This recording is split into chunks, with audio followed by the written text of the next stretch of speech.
Welcome to The Dark Side with Verity, a podcast where we dive into all the real and raw transformations made possible through breathwork. We all have a dark side, but it doesn't need to be heavy. And this is why we share stories to bring in the lightness, to lift the load so that we can all feel a little less alone and know that our stuff doesn't define us.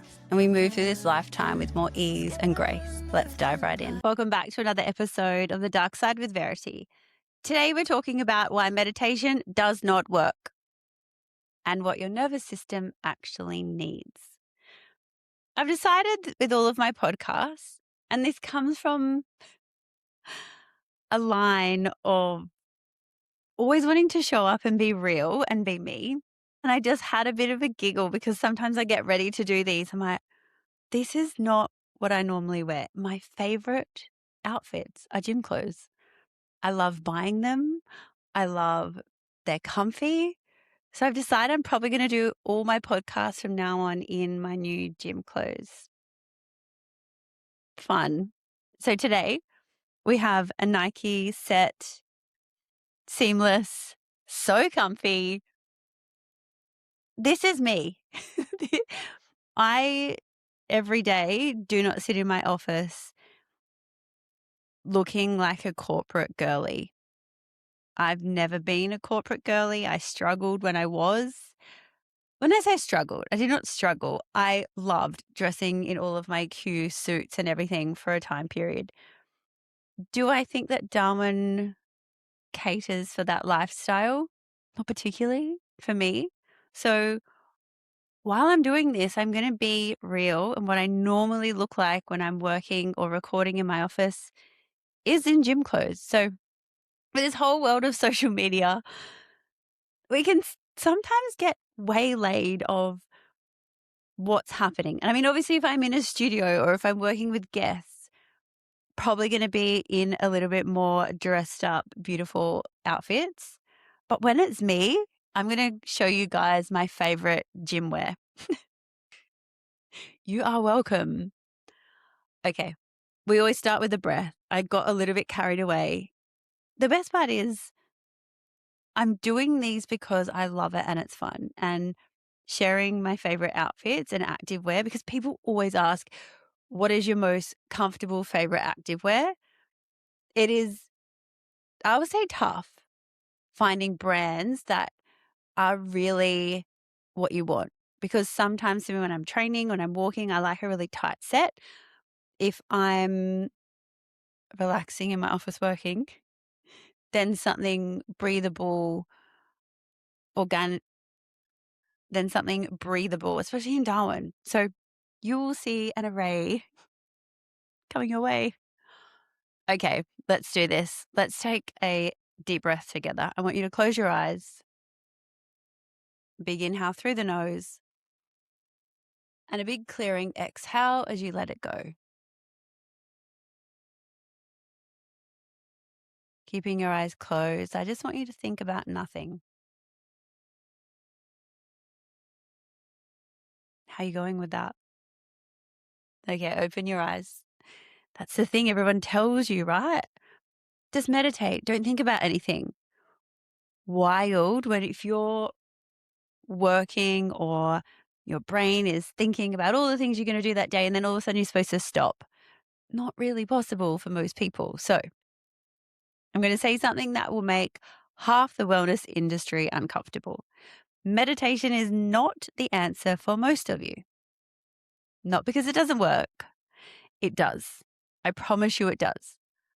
For a specific nervous system in a specific state. But if you're stressed, if you're frozen, if you're running on cortisol, if you're dissociated, if you're numb, if you're scrolling at midnight, if you're waking up at 3 a.m., you know, the witching hour, sitting and trying to watch your thoughts, it's not regulation, it's exposure. And tomorrow is World Meditation Day, so I really want to talk about it because it is possible for everybody when you understand your body. I run Vidya, a breathwork certification, an app, a mentorship for facilitators who want to build something that actually holds. Breathwork meditation is so important in this world, so much so that we all need to be taught because we need to understand how to slow down, how to be present, how to build our capacity. So today, why meditation doesn't work for most people who try it and what your nervous system actually needs first. So the practice that I'm releasing on Thursday, that does the work meditation is supposed to in 21 minutes, because there are so many different types of meditation. Here's what the wellness industry sells you. You're stressed, you sit down, you close your eyes and you watch your breath and you find peace. Here's what actually happens for about 70% of people who try this. You sit down, your nervous system, which has been in low-grade sympathetic activation for days, weeks, years, suddenly has nothing to do. No task, no scroll, no input. So it does the only thing it knows how to do in stillness without safety. It amplifies. The thoughts get louder, the body gets twitchy, you want to move, the chest tightens, you feel worse. You decide you're bad at meditation and you quit. You weren't bad at meditation, you were doing the wrong practice for your state, for the state of your nervous system. Stillness is not the starting point. Stillness is more of a destination, and the road to stillness is not paved with more stillness. It's paved with regulation. Okay, quick science here. Your vagus nerve is the longest cranial nerve in your body. It runs from your brain stem down through your face, your throat, your heart, your lungs, to the main highway of your parasympathetic nervous system, the rest and digest. The polyvagal theory breaks down the autonomic nervous system into 3 states. Ventral, so it's safe, social, connected. This is a state meditation assumes you're in, or someone telling you to meditate. The sympathetic, this is your fight or flight. This is when you're activated, you're mobilized. Most of you are actually in when you sit down to meditate. So you're going from sympathetic to, just pause. Then you have the dorsal vagal. So this is your shutdown. You freeze, you collapse, you numb, you dissociate. The state of a lot of high functioning people are in, and they don't even realize it because we just get so used to that. Our body adapts. We are wise and clever. And here's the part that maybe people tell you, but you don't listen, or it seems so far from the truth at that point in time because of the regulation state you're in. You cannot meditate your way out of sympathetic activation. You cannot meditate your way out of dorsal shutdown. Those states need movement, breath, sound, co-regulation, a hug, something to discharge that energy and bring you back into your body. Trying to meditate from a sympathetic state is like trying to fall asleep on a treadmill at full speed. The activity has to come down first. Trying to meditate from dorsal is worse because it deepens your freeze state. You sit there in complete numbness and then call it presence. It's not present. It's collapse, just with a better label and better marketing. The second piece of science for you is this one thing almost nobody in the meditation world talks about is your CO2 tolerance. We talk about it a lot in the breathwork world, and they are very much interlinked and intertwined in my work. So when you sit down and try and slow down your breath first without preparing your body, you create a CO2 spike. Your nervous system isn't trained for carbon dioxide buildup. Your brain reads it as a threat signal. You feel anxious, you feel panicky, claustrophobic, and you have no idea why. People end meditations feeling worse than when they started, and then they think they're broken. They're not. Nobody is ever broken. It's just the CO2 tolerance is untrained. And if you've never done breathwork, you're probably going, what? This is why breathwork comes first. It's not as a warm-up. It's the actual training for meditation. I remember the first time I got that nothingness, the thing that everybody had always spoke about, and I had zero clue of how I would ever get there because my brain and thoughts were going a million miles an hour about everything. But when I got that split second, it was bliss. So your breath pattern done correctly will train your CO2 tolerance. They tone the vagal nerve, so it's practicing your parasympathetic. They shift your body from sympathetic to ventral. They discharge all your frozen energy from your dorsal. They prepare your body to be still. So once that work is done, once the nervous system is regulated, meditation becomes available. It becomes available and powerful and exactly what it's supposed to be. But you don't start at the top of the mountain. You start at the bottom with your breath and you build up. You train your body. That's why the Vidya daily practice is designed this way. You are training your body resilience. And it's why when people come to work with me one-on-one or think about joining the app or the certification, they're coming a million miles an hour. And if they don't understand that they need to put the work in first, it's going to be like hitting a brick wall. You have to give yourself permission and grace to learn to slow down. Your body cannot continue push, push, push, push, push for the rest of your life. We are not designed that way. The world is trying to make us this way, and we see it. Everybody's stressed. Everybody's got this. This is why mental health, this is why breathwork is becoming huge now because it had to. So I'm not saying don't meditate. I'm saying don't start with your legs crossed and eyes closed and think you're going to nail it. Because if you've been trying to meditate for years and it never has stuck, it's not your level of discipline. You're not spiritually defiant. Your nervous system just isn't ready yet. And the reason it isn't ready is because nobody has taught you regulation.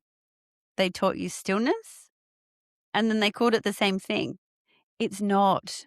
Regulation is active. It's working with your body, with your breath, sound, movement, gaze, touch, hugs, co-regulation, playing with puppies, with another nervous system. Stillness is what becomes possible when regulation has done its work.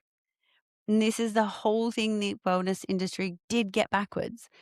It's why so many have shelves and books of meditation how-tos, meditation apps that you don't use, journals, and you still wake up at 3 a.m. with your heart racing and then wondering why. You can have all the apps and all of the things, but if you don't understand why you're doing this, you're probably not going to do it. Again, it's why my app is nervous system training. It's not just, oh, la-di-da, pop another one on. Everything in there is designed to teach your body to build regulation. So what do you need to do? 3 things. 1, learn your nervous system, your state before any practice. 5 seconds, do a check-in, do an audit of your body. I do it every time I work with my clients, my facilitators. Check in. Am I activated? Am I shut down? Am I somewhere in the middle? This practice has to match your state. You wouldn't take a sedative when you're already asleep. Don't sit in silence when you're already frozen. 2, breathe before stillness. Even 3 minutes of conscious connected breath and belly breathing, which is the Vidya daily, before a meditation will change your entire experience because your body needs a bridge to get there. 3, find a daily practice, the Vidya daily, not one that asks you to perform calm you actually don't have. Something you can do when you're tired, activated, you have no time, you're numb, something that your body responds to, not something the mind has to enforce. And this is what the Vidya Daily is built for. It's the practice I wish someone had helped me and handed me 10 to 14 years ago, actually more. Probably when I was about 14, I would have loved this. But instead, I spent years trying to meditate, yoga, train my way out of a body that wasn't ready. So here's the thing. Tomorrow is World Meditation Day. I'm giving you a 21-minute meditation practice. It has a specific position for your body because we're all about bringing in calm, safety, so the body understands it's safe for me to be still. And this 21-minute reset is breath, regulation. It's the bridge into your stillness. You can do it in the morning, before bed, before a hard conversation, before meditation, if you still want to add on.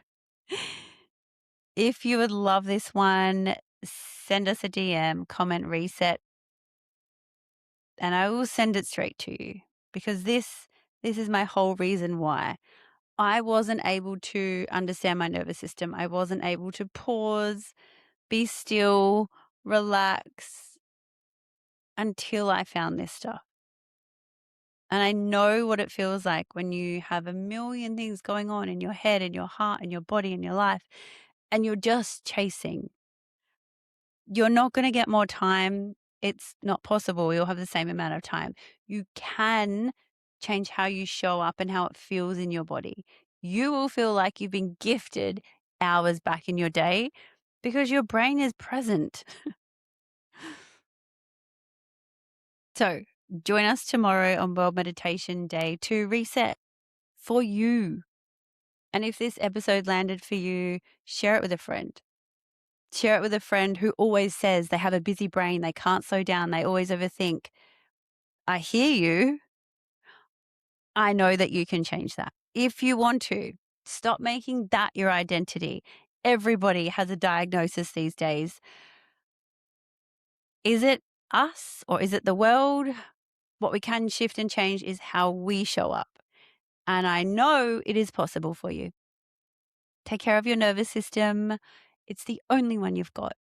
Ciao. That is a wrap. The Dark Side with Verity. Thank you for joining and being here to support our guests as they move, shift, and share through real transformation, sharing their stories from the darkest of places, allowing you to see their light. This is where the change will happen. You know the drill. Like, share, chat about it, connect with us. We're here for more, and you know it.